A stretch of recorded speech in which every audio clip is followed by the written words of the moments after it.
Bienvenidos a un nuevo vídeo en Crimen Mundial. Ser rechazado por distintas mujeres es algo que puede poner tu autoestima y confianza por los suelos. Es algo que puede afectar la forma en que ves la vida, cómo te percibes y crees que funciona el mundo. No obstante, esto fue un detonante para el criminal del día de hoy. Fritz Hanke fue un criminal conocido también como el Destripador de San Pauli. Y es que este criminal azotaría a Alemania a finales de la década de los 60 y durante los 70. Fue un superviviente del Holocausto reconvertido en criminal, que trabajaba como vigilante en una refinería. El bautizado Destripador contrataba servidoras de placer público para ejecutarlas sádicamente. Comienza su historia. Friedrich Fritz Paul Hanke nació el 31 de julio de 1935 en Leipzig, Alemania, en el seno de una familia numerosa, era el tercero de 10 hermanos. Su padre trabajaba como carpintero y su madre como asistenta, pero los sueldos no eran suficientes para mantener a tantos hijos. La cosa fue peor con el estallido de la Segunda Guerra Mundial. El padre, conocido por sus ideas comunistas, fue detenido por los nazis y llevado a un campo de concentración. Lo mismo le pasó al pequeño Fritz que, según relató años después, tanto él como su padre fueron liberados por los rusos. El regreso a la normalidad tras esta etapa en los campamentos nazis fue demencial. Principalmente para el progenitor, que se refugió en el alcohol. Su adicción y los efectos de su encarcelamiento provocaron su deceso en 1946. Ante el fallecimiento del padre, la madre se vio incapaz de cuidar de sus 10 hijos y Fritz fue enviado a un orfanato. Allí pasó gran parte de su adolescencia sin haber conocido siquiera lo que eran los afectos hasta que comenzó a trabajar. Ya en 1956 regresó a Hamburgo donde trabajó en un astillero, pero un gravísimo accidente de tráfico estuvo a punto de costarle la vida. El impacto le rompió varios dientes, le desfiguró la nariz y le acentuó su estrabismo. Aquellas secuelas físicas le generaron una gran pérdida de autoestima, su personalidad se resintió hasta puntos insospechados y le acrecentó su frustración. Fritz creyó que nadie querría salir con él teniendo ese aspecto. Pero se equivocaba. Hanke se enamoró de Inge, se casaron en 1957 y tuvieron un hijo. Pero durante los siguientes 10 años, las idas y venidas fueron constantes. Rompían y volvían constantemente, hasta que decidieron divorciarse definitivamente en 1967 tras protagonizar varios episodios violentos delante de los vecinos. La ruptura llevó a Fritz a trasladarse de las afueras de Hamburgo a la ciudad, concretamente al distrito de Alona. Allí convivió varios meses con una mujer, que terminó denunciándolo por intento de abuso. Ella no aceptó una serie de peticiones y él trató de obligarla. Fritz se excusó diciendo que estaba borracho y el juez lo condenó a una multa de 6.000 euros. A partir de entonces, aquel hombre bajito, tímido, inseguro, que se hundía ante las mofas de las mujeres por su aspecto, comenzó a refugiarse en el alcohol para sobrellevar su día a día. Su dipsomanía era tan grave que acudía al trabajo completamente ebrio, lo que motivó su despido inmediato. Ante aquel panorama, Fritz fue desarrollando un odio acérrimo hacia todas las mujeres. No solo se sentía rechazado cada vez que quería conocer a una, sino que se sentía inútil para mantener cualquier tipo de relación real. Por eso empezó a regentar Reeperbahn, el barrio rojo de Hamburgo. Solo quería disfrutar de la compañía de una mujer aunque fuese pagando. El recién llegado vestía con traje oscuro y gorra y acudía a bares como el Sumgoldenen Hansche, donde buscaba un mismo tipo de mujer. Fritz elegía servidoras de edad avanzada, pasados los 50, de una estatura menor, él medía 1,68 y desdentadas, porque temía que le hiciesen daño en los genitales. Así fue como el Destripador de San Pauli inició su carrera criminal en diciembre de 1970. La primera víctima, Gertraud Brauer, de 43 años, acudió a su apartamento para un encuentro. Sin embargo, la meretriz finalmente se negó dada la cogorza de su cliente. Fritz, borracho y encolerizado, no pudo soportar otro rechazo más y la asfixió. Después, desmembró y cortó su cuerpo en pequeños trozos, que fue abandonando por distintos lugares de la ciudad. Pese a que la policía descubrió los restos de Brauer, jamás dieron con el autor del asesinato, hasta que 5 años después localizaron su torso en el ático de Hanke.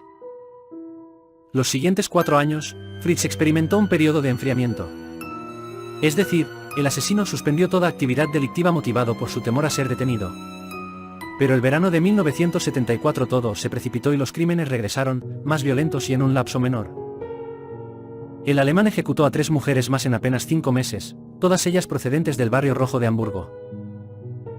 A Anna Beuschel, de 54 años, la conoció en agosto de 1974, en el mismo bar que a Gertraud. Tras apalabrar un precio por tener un encuentro con él en su apartamento, la mujer lo acompañó sin miedo. La apariencia enclenque de Fritz no la hizo desconfiar. Pero cuando el joven, incapaz de que se le parara, le pidió otra práctica distinta, pero la prosti se rió. Aquella burla le llenó de rabia y terminó ejecutándola. Tras el crimen, la descuartizó y ocultó los vestigios en un altillo. 4 meses después, hizo lo mismo con Friede Roblick, de 57 años, y en enero de 1975, con Ruth Schalt, de 52 años. Ante la imposibilidad de deshacerse de sus cuerpos mutilados, tropezó y cayó por las escaleras. El criminal los escondió junto al de Anna. Según el informe forense practicado a las víctimas, en las bolsas se encontraron piernas cortadas a la altura del fémur, ambos senos cercenados, además de la punta de la nariz y la lengua también seccionadas. En los meses posteriores, Fritz se dedicó a beber cantidades ingentes de alcohol y a disimular el fuerte hedor a descomposición poniendo perfume y piedras aromáticas. Pero el olor era tan nauseabundo que los vecinos comenzaron a quejarse.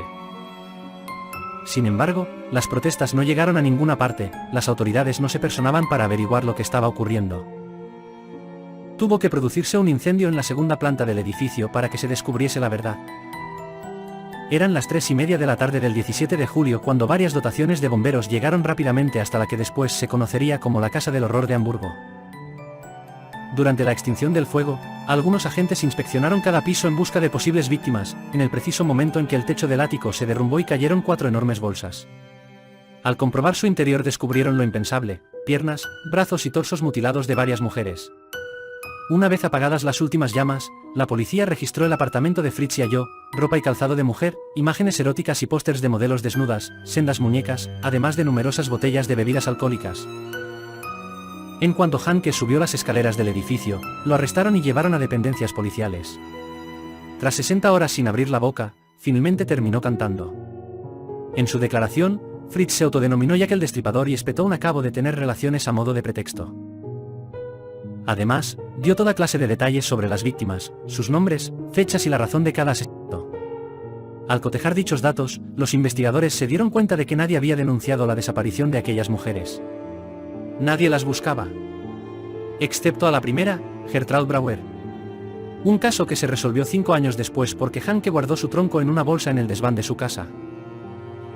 Durante el juicio, celebrado en el Tribunal Regional de Hamburgo en 1976, los psicólogos forenses que examinaron al acusado determinaron que Fritz desarrolló su agresividad y se desquitó con mujeres relativamente indefensas por la influencia de cantidades considerables de alcohol.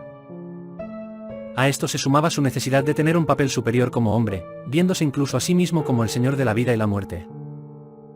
Pese a las pruebas recabadas y a su propia declaración en sede policial, Hanke afirmó en el estrado: "No soy culpable". Su abogado defensor intentó excusar sus actos por tratarse de una persona con problemas psiquiátricos debido a su grave adicción al alcohol. Así, el juez lo sentenció a 15 años de prisión por delitos de ejecución, todos ellos perpetrados bajo un estado de culpabilidad reducida. Aquello significaba que Fritz no iría a un centro penitenciario sino a un psiquiátrico. Una estancia que cumplió con muy buena conducta y sin ningún tipo de altercado. Finalizada su condena, fue puesto en libertad y vivió bajo la identidad de Peter Jensen, el apellido era el de un pariente cercano, en una residencia de ancianos de Scarbeuz. Su estancia allí no pasó desapercibida en el asilo por sus fuertes delirios, se quejaba del olor a cadáveres en su habitación. Tan solo 5 años después, Hanke fallecería de un ataque al corazón. Era el 23 de octubre de 1998 y tenía 63 años. Jamás había dejado el alcohol ni el tabaco.